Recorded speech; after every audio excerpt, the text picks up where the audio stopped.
Nous, députés provinciaux du Lualaba et membres du FCC, réunis en séjour pour examiner la situation politique qui prévaut à Kinshasa, prenant à témoin la communauté nationale et internationale et conscients de nos responsabilités, faisons la déclaration suivante.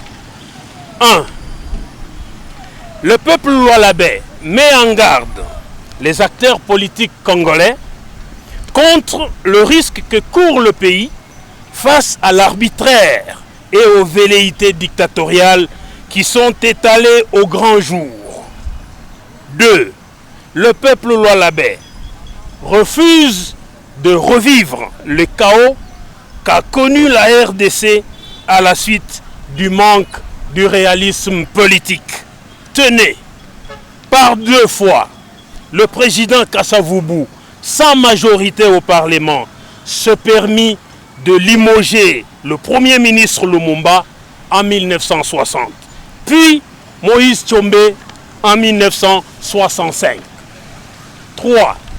Le peuple lualabais constate que l'histoire est en train de se répéter dangereusement, puisque l'injustice et l'arrogance des politiciens de Kinshasa qui avaient ignoré le poids politique et économique du Katanga, cette injustice donc avait obligé ainsi les Katangais à se prendre en charge.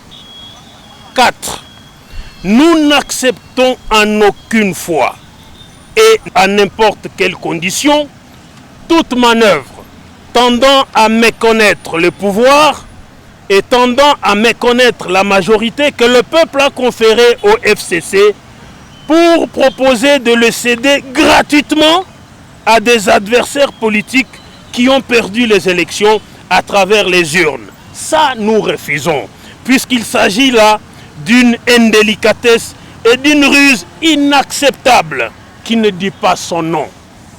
5.